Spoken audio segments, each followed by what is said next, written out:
Good morning, everybody. We start with a joke, and this one comes straight from my fifth grader who's learning about the periodic table. He wanted me to tell you all a joke about sodium, but nah. Na. Oh, it took me a minute. I knew you didn't get it. I knew it. Unless you're smarter than a fifth grader, you don't get this one. Wow. I wouldn't have remembered that chemistry lesson until just took me a minute. I was waiting for you to say it was too salty. Ooh, look at you coming up. That's a Tom comeback. That's awesome. That is a Tom comeback. Good morning, everybody. Welcome to the Daily Huddle, where we always like to start off with laughter, one of our 7 tenets. And today, Tara and I are going to talk about why we like to complain. But before we jump into that, I'm going to start by grounding ourselves with a few questions like we always do. And I would like to start with Andrea, the beautiful Andrea. How are you, and who are you going to hug today? Kathryn, I am the way I say I am. And today I am prepared. That's how I'm feeling today. Ooh, yeah. That's a good feeling. I'm going to hug today my daughters. Ooh, fun. Love it. Awesome. Thanks, Andrea. And I want to ask Sorrel, where are you and what are you grateful for today? Good morning, Kathryn. I'm going to channel my inner Geo, okay? Okay. Yes, you did. My God, I'm here. I'm here. Wherever I go, I'm here. And the cool thing about that, I also follow me wherever I go. And I'm grateful for laughter. Mm. You know, thank you for and all these funny dad jokes. Yes. I'm grateful for that too. Thank you, Sorrel. And I would like to turn this over to my co-host, Tara. Can you tell us what time it is? I am not a watch wearer, but I can tell you what I do know. The time is right now, the only time that matters. That's right. So the time is now, and we are here with our Daily Huddle family, and we want to dive into a sticky topic, which is, why do we like to complain? And Tara and I are going to talk a little bit like we do. She's going to tell you a little bit about the science behind it, what goes on in our brains. But we also just want to dive into like the anecdotal part. Like, why do we like to complain? So, Tara, why do you think we like to complain, just as people? Well, I want to, before I talk about why it might be good for us to complain, I want to divide out or kind of bucketize the different types of complaining. Because we can complain to nobody in particular, and it's a form of energy. We just start slaying all of our issues. Or something that I don't advise is we can come home and we can complain to our loved ones in an attempt to show them that we are struggling more than they are. We have more on our shoulders than they do. And again, that does not produce positive results. What that does is elevate cortisol, which is a stress hormone. It elevates norepinephrine, and it causes us to have kind of a frantic or more of a toxic energy, the kind of energy that causes us to maybe need a second glass of wine.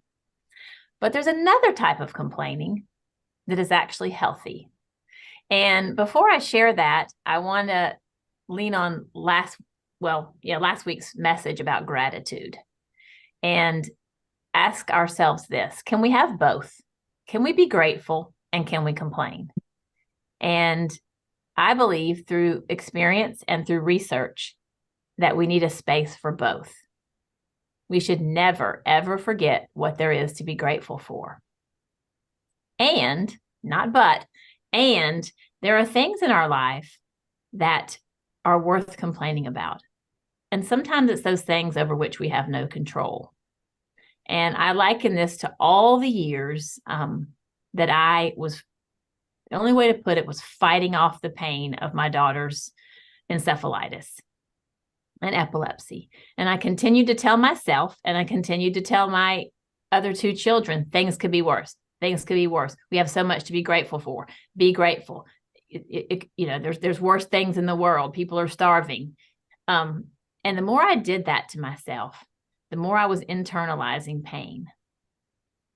And what transformed for me was the acceptance of the fact that the pain of what Caroline has lost, and the fact that here we are almost 19 years later, and she still crashes down with seizures. That pain will never, ever, ever go away. Do I carry it with me every minute? Absolutely not. I couldn't survive if I did that. But I want to share how I learned that there's a healthy way to complain. And it came through divorce, and it came through meeting someone that I trusted fully and wholly, someone I fell in love with. And it was the first time through this journey of Caroline's loss of cognition and all the suffering that I allowed myself to say out loud how awful it was and how much I was hurting. And when we can call it complaining, we can call it sharing, we can call it whatever you want to call it, but when we allow ourselves to state our discomfort, our disappointment, our hurt, no matter how small or how large, when we allow ourselves to share it with a person that we trust, a person that we're connected to, that releases massive amounts of oxytocin because it's a safe space. And that minimizes the stress hormone, the cortisol, the pain of it, the physiological pain of it. So partly that's why we like to complain, is because it's either giving us toxic energy, which we can become kind of addicted to, we're just unaware of it, or it helps us. It helps us to release some of that pain. Not that we're looking for a solution, just that we can say out loud to someone that we trust, this sucks, this hurts. And that person is there for us to absorb that hurt. And that makes us feel loved and safe, and it makes us feel better. Yeah, it sounds like it can bring us closer to other people, which generates that oxytocin that you're describing. How can we tell the difference in the kind of toxic complaining versus like I imagine if somebody's like, well, I'm doing what she said, like I'm connecting with other people, but really it's toxic and too much. Well, that's a whole nother topic, I guess. But the first thing that comes to mind, then I'll dive into that a little bit, because I think we all probably have people in our lives who tend to look on the negative side, and they sound like they're always complaining. But you can also complain and then apologize for it. And what I mean by that is, oh, I can't believe it. My daughter's suffering this and that, and my work. Oh, but it's okay. It's okay. I'm fine. Things could be better. That is the most unhealthy way to deal with our complaints. It doesn't help us at all. It's kind of like, I want to be open with this person. I want to share, but I don't want any reaction. I don't want anybody to absorb it. I just want to sort of stuff it down. And I think I said this to you earlier today. When we do that, we become someone that's walking around with an enormous amount of hurt. And oftentimes that comes out in the form of hurting other people. So we've got to find a way, whether it's something small or something huge, we've got to find a way to say it, to own it. That's part of the releasing of it, not to let it go, but to let it be. It feels like there's something as I'm putting myself in your situation where you're describing this, it feels like there needs to be something within me that is also wanting to come out of that hole. Do you know what I mean? Like, because I know that I've complained before and it feels like just going round and round and round, but if there's something in me that's like, I'm connecting, I'm getting this out. In fact, you and I had a conversation this morning in which it was a lot of that, just getting things out, but I didn't want to go round and round and round. It was like, I was really looking to like, okay, I feel better now. Okay. But if somebody doesn't have that inclination, I imagine that it just keeps going and going. And like you said, feeding that toxic energy. And then maybe they just take that conversation to another person and the same thing happens, Yeah. Well, here's what I have experienced with folks that just continue to complain. Our natural inkling, and I know that you and I have this, and then I try not to, and then I may do it, is we want a solution for them. We want to solve the puzzle. We want help because we love the person and they're hurting. But folks that tend to continue to complain, they love that combination of conversation because it gives them more ammunition to say why those solutions won't work. It continues to validate why they're hurting, which again is energy. It's a toxic form of energy, but it can be addictive. So then that brings me to another question. How do we best be on the other side of that? Because you're saying if you go a new solution, you could create this other, swirl. Like what if somebody's doing this, complaining to me, what's the best way to be on this end of it? So that question, I do not have the best answer for. It is a work in progress for me. Mm-hmm. I've listened to Brené Brown talk about this, that the last thing someone that's hurting wants somebody to say is, oh, think about this, or it's going to be okay. Sometimes they just want the person to sit beside them and just sit down in it with them and just be there. Mm-hmm.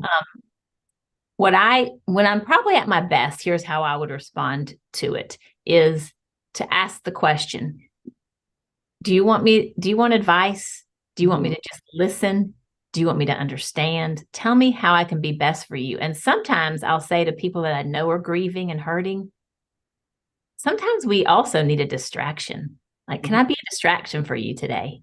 Do you just want to put this complaint on a shelf, or hurt or pain or grief, and find something to laugh about, something to enjoy? Sometimes people don't know what they need, but oftentimes when I offer that, people will be like, oh my gosh, yes, absolutely, yes. Mm-hmm. The other thing I can share that probably is a good example of this, I was with some good friends a couple weeks ago, and they love me, and they were asking about the latest about Caroline and some things we're facing right now. And after about 15 minutes of it, I'm close enough to them that I just said, okay, I'm enough. That's enough. I don't want to talk about this anymore. It was starting to drain me. And I don't know that I would have said that 10 years ago, but I just stood up and said, I need to be distracted from this now. So I think it's a combination. Yeah, I think that's a really good point. After I asked the question, I was like, I do think it's about being present in the moment. There's not a one right answer. But I love asking that to somebody else, not assuming we have the answer. We know what they need. They need an answer. They need me to be with them, but to ask, like, what is it that you need? Yeah. It's the kindest gift to give. Tell me this, Kathryn. We use the word complaining, but when you share something with me that you're worried about, it doesn't feel like complaining. So, what is your answer to our question today? Why do we like to complain? Well, I think it's what you said. I think it's connection. I think people tend to connect. I think that people do tend to connect over that. I was sort of playing that out in my mind. Some people don't. Some people do connect over positive things and sharing and encouragement and things like that. But I think often complaining is a place where people can find commonality. And that brings people closer together. So that's what you're saying, is like that gives oxytocin. So it doesn't necessarily matter why we're connecting, but I think it is a place. I find that like at work a lot, if somebody's upset about something, it's a place that we can meet in the middle and we can connect. So, we're born for connections. This is just a really high level answer, but we're born for connection. And so if that's the way that we can find to connect, and it's an easy in, and it's sort of even if it's a lower vibration, it's an easy in, a place that we can connect easily with somebody. I think that might be why we do it. Yeah. And if it's a relief, then we're getting those chemicals also coursing through our body. So we connect, we're getting oxytocin, and then we also feel better because, I think just sharing that sometimes helps. Yeah. There's no doubt about it. As a matter of fact, the flip side of that, I mean, as the receiver of someone who might be complaining or whatever however we want to say it, and I know this has been said to you before, but when someone says to me, they start to complain about, I don't know, I can't even think of anything, that their husband's, never home in time for dinner or something. I don't know. And then they come and they say, oh, but Holly, compared to what you're facing, I shouldn't be saying anything. I can't stand that. It breaks my heart, because we all have ups and downs, and every single day we get out of bed and there's something we can cry about, and then we have something to celebrate. And I used to always just say, just focus on what there is to celebrate. And now today, I don't agree with that. I think we have to invite both. And if someone goes down a path, a friend, of sharing something with me that's painful, and then they pull it back and they minimize it, it's almost offensive. Like, is it, number one, is this a true friendship? But the other thing is, are you trying to suggest to me that your life is all mapped out and in order and mine is a freaking wreck? I don't want those friends. I don't want perfect friends. Well, and I think it comes from a good place generally, because they're trying to say, I'm not trying to make my problems bigger than yours, because it's like saying, like, I stubbed my toe and then your daughter is suffering seizures. Like, yours is obviously bigger than mine. But so I think it does come from a good place, but I also can hear how, I think that is because it's not genuine connection. When you stop that, there's no connection there. There's no two-way street. And I think that vulnerability is what really connects people. So when we complain, and I used to not do that either. I would keep certain things to myself. And then I realized, people want to hear that because it's vulnerability. They can identify with it. They can connect. And so anyway, so I think that when people stop that two-way exchange, there's no vulnerability there. Yeah. It makes me think of our women's retreat, Femme Fort. And when people share something that they're struggling with, or they want to change in their life, someone will solution it for them. But there's also all these other women that are just absorbing it. And you and I both know by the time that retreat is over, people just walk out of there on high. And there's been plenty of complaining, right?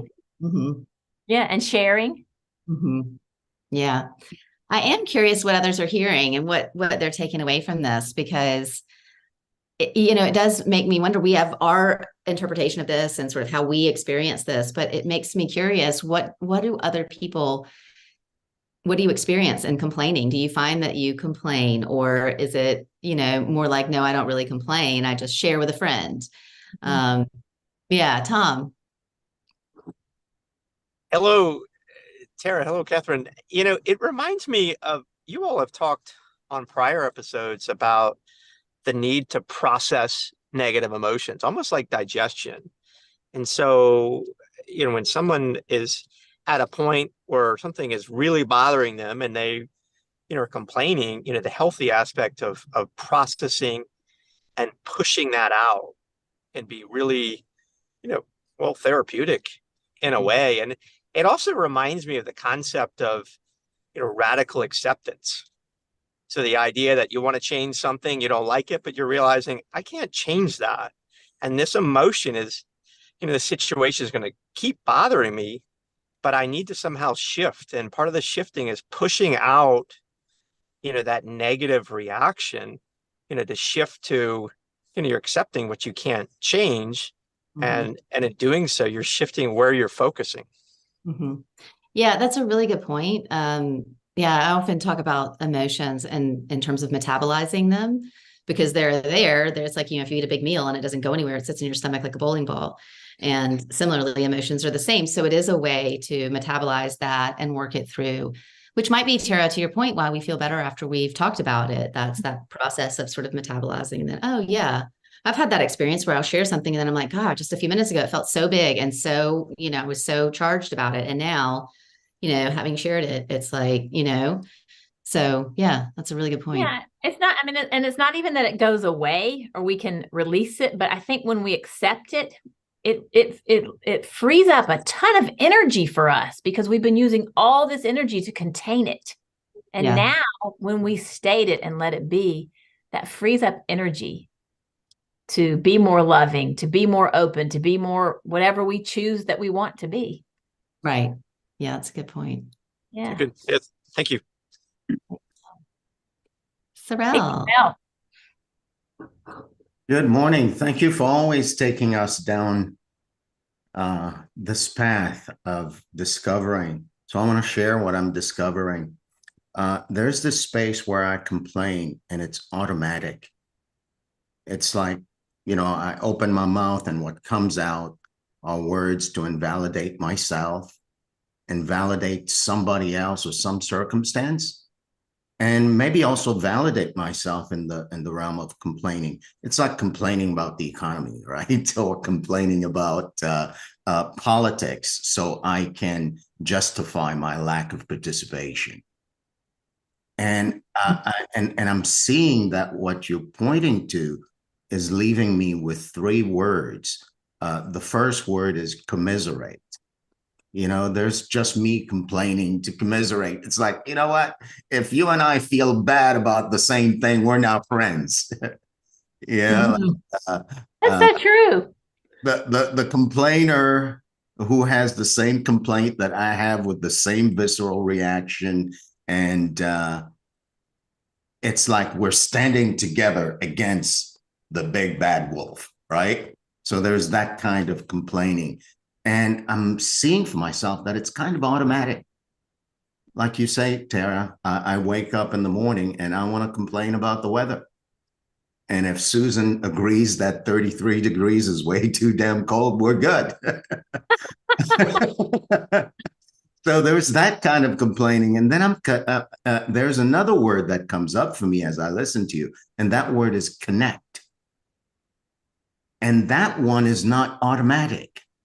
It's something that I have to generate. It's like vulnerable for me to tell my wife or friend that I woke up this morning feeling discouraged because the workouts I've been doing seem to be generating zero results for me. It's like, oh my God, when is it gonna end? Do I have to work out every day? Whatever that is. So there is this opportunity to connect by just opening to someone else, even though I don't want to. And it's in the I don't want to that I force myself to say something that leaves us more connected. And then the third word for me is confront. Because in the space where I'm commiserating, I'm not really committed to doing anything about the thing I'm complaining about. I just want to complain. But in the space where I'm confronting, I can confront both myself and another with the commitment of making something, a circumstance or relationship or something in the world better. So it's more like I'm very committed, and I'm using the complaint as a way to say, here's a promise I'm making to make this better. And I'm confronting you or whoever else with the part you play in it, but doing so in a way that doesn't leave either me, you, or the circumstance invalidated. So I'm taking away those three words. I can commiserate, I can connect, and I can confront. And it's all part of my human experience. So thank you for that. Wow. That was impressive. I as I listened to you, especially talk about confront, you mentioned about, complaining about things over which we have no control. And I guess, that's something that we might want to explore is if we're complaining about something we cannot control, then should we just keep it to ourselves? And I propose that no, we should not. It's the things that we can control that we can take action about. But that doesn't mean that we just have to suffer through anything that's out of our control, like a loss. Like there's nothing we can do about a loss. Yeah, I think it also points to sort of what I was saying earlier about like, in me, I have to be at a place to want to come out. I'm hearing that from Sorrel. Like it comes back to, your intention about what is it that I'm doing in this conversation? Do I just want to commiserate? Do I just really just want to complain about the weather? And then, or am I taking a stand for something? So I think it does come back to us and what is it we're trying to do here? What's my intention? And how do I want to feel after this? Where am I? What am I doing? I think that's I think that's a really good point, that it does come back to us and what we want to do. Yeah. I see. I want to hear what Stan has to say, but you know what, how many times, and sometimes I guess I take topics to a deeper place than they have to be, but how many times have we complained about something and somebody says to us, do you feel better? And typically we say, you're damn right. And I think therein lies our answer. So talk to me, Stan. Sometimes I like to complain because I complain about things I can't change. I complain because I can't change them. Yeah. I want to complain because I can't change it. Yeah. What else are you going to do? Yeah. So right. we do complain sometimes for all those reasons. that Sorrel just mentioned and what you mentioned. Sometimes we just want to get it out. And I don't think it's always bad. I think when it's bad is when it becomes habitual behavior. And now we're consumed and complaining to the point that we just complain. We just complain. And I think that what I'd like to find myself doing more often is after I complain, and whether somebody asks me whether I feel better or not, that I ask myself that. Say, do you feel better? And I say, yeah, now let me go see what I can do to make things better. You know, I ended up with that statement. I like to end it up with something positive. And I'd like to remind myself of that more often. But thank you, Tara, for this space. Thank you. Yeah, I love that, Stan. Thank you so much, because you're so right. I mean, complaining can consume us if we let it. So we've got to be intentional about our complaining and let it out, let it be stated, let it be, and then put it on a shelf or put it deep down in our belly and warrior on, baby. Can I end up with one last thing? I've told myself on a few occasions that, you know what, you don't get but so many complaints in life. So, you know, let's choose your complaints wisely and complain about stuff that, you know, because you can't just keep you'll use them up. So complain about some stuff that makes some sense. I love it. That's so good. So good. Thank you, Stan. Cece, what you got for us today? Hey, everyone. I love the topic. And you know, when I thought about complaints, I actually turned it into a concern that I am hearing, because if I allow it to stay in my brain, then it becomes rumination. So once I've said it, I've heard myself, and I said, okay, what kind of solution can I come up with once I've aired it out of my mouth? Because once I've aired it out, I do feel better. It's like a relief to get it out of my system and then go do something about it.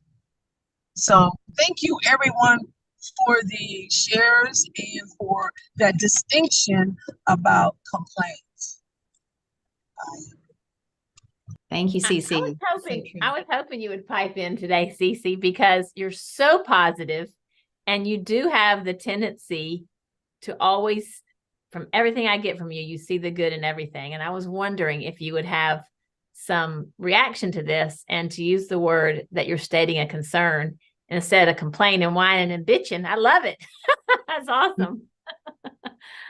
Oh, hey, Chase. Good morning. Grand Rising. This is such a great topic. I love it. What I wanted to say was, and thank you, Cece, for that word rumination. I love that word. I find that as I mature, I complain less, because as I start complaining, I don't like to hear my own self complain. When other people complain and I go, God, just complaining all the time, I want to find a solution. If you come to me complaining, I will give you 10 solutions, because I want you to move forward.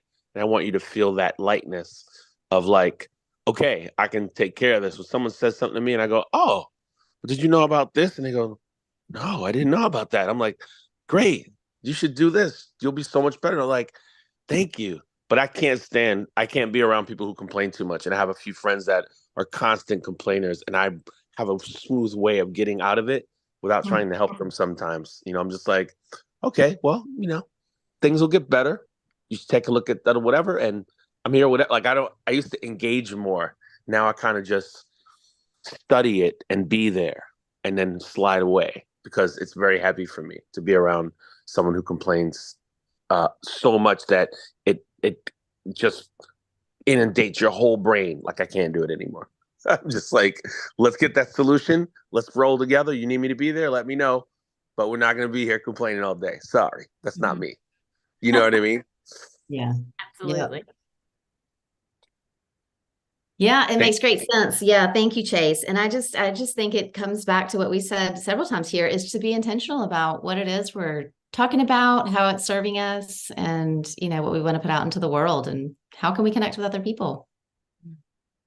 I love it. Yeah. So there's a place for complaining, and that's why we like it. It helps us to connect, to release, to commiserate. Sometimes people bring solutions, and sometimes they just sit in our pain with us.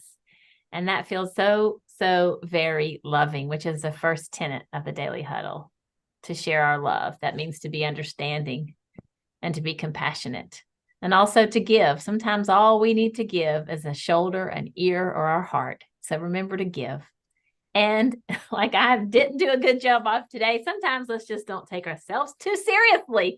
Let's let ourselves laugh at the comedy that is rolled out before us. And let's take care of ourselves. Let's make sure we get enough sleep, which will help us to stress less and put more plants in our body, and absolutely get up out of that chair and move that booty. Love you all. Thank you for being here on the Daily Huddle. Thank you, everybody. See you all next time. Have a great day. Thank you. Thank you. Thank you. Thanks, Excellent everybody. job. Have a great day. Thank you. I periodically enjoy